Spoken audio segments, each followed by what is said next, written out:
പുസ്തകത്തിലെ ഇസ്ഹാക്കിന്റെ വീട്ടിലേക്ക് നമുക്ക് ഇവർക്കും കടന്നു ചെല്ലാം.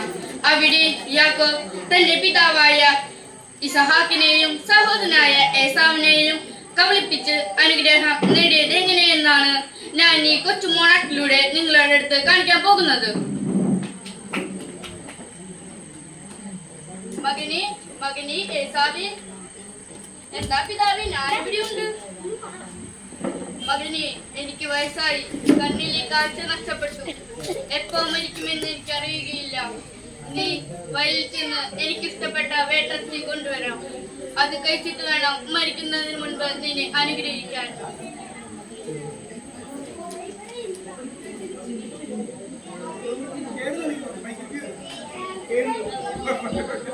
മകനെ യാക്കോബി, എന്താ മാതാവി അങ്ങ് പറഞ്ഞാലും? മകനെ, നീ അറിഞ്ഞോ, നിന്റെ പിതാവ് നിന്റെ ജ്യേഷ്ഠന് കടിഞ്ഞൂലവകാശം നൽകാൻ പോകുന്നു.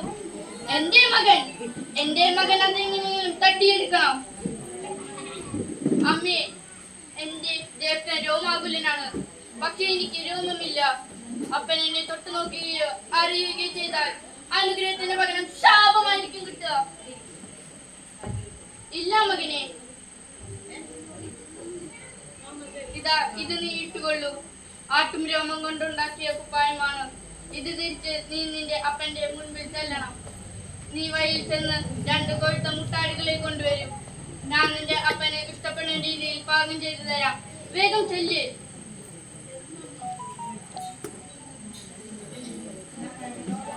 അപ്പ, നീ ആരാകുന്നു മകനെ? ഞാനാണപ്പ അങ്ങയുടെ കണ്ണിൽ പുത്രനായ ഏസാവ്. നീ ഏസാവോ? നീ ഇത്രയും വേഗം വയലിൽ നിന്നും വന്നോ? നിന്റെ ഗന്ധം ഞാൻ മനസ്സിലാക്കുന്നു. ഇന്നപ്പ അങ്ങ് ചോദിച്ച വേണ്ടർച്ചി ആകാശത്തിലെ മണ്ണിൽ നിന്നും ഭൂമിയിലെ ഫലവൃഷ്ടിയിൽ നിന്നും നീ ഉയർത്തെഴുന്നേൽക്കും. നിന്റെ സഹോദരങ്ങൾക്ക് നീ പ്രഭുവായിരിക്കും. നിന്റെ മുൻപിൽ രാജ്യങ്ങൾ മുട്ടുമടക്കും. അപ്പ, നീ ആരാകുന്നു മകനെ? ഞാനാണപ്പ അങ്ങയുടെ കണ്ണിൽ പുത്രനായ ഏസാവ്. നീ ഏസാവോ? എന്നാ ഞാൻ ആരെയാണ് അനുഗ്രഹിച്ചത്? ആരാണ് എന്നെ വഞ്ചിച്ചത്?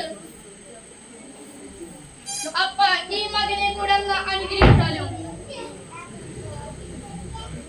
ആകാശത്തിലെ മണ്ണിൽ നിന്നും ഭൂമിയിലെ ഫലവൃഷ്ടിയിൽ നിന്നും നീ അകന്നു നിൽക്കും. നിന്റെ സഹോദരങ്ങൾക്ക് നീ ആഹ്നായിരിക്കും. നീ വാളുകൊണ്ട് യുദ്ധം ചെയ്യും, ഒരിക്കലും വിജയിക്കുകയില്ല. ഇത് ചതി, ഇതുപോലെയുള്ള ചതി നമ്മുടെ സമൂഹത്തിലുണ്ട്. അതിലൊന്നും വീഴരുതെന്നും അത് ചെയ്യുന്നവരെ തടയുമെന്നും പറഞ്ഞുകൊണ്ട് ഞാൻ എന്റെ കൊച്ചുമോളെ നിർത്തുന്നു. നന്ദി, നമസ്കാരം.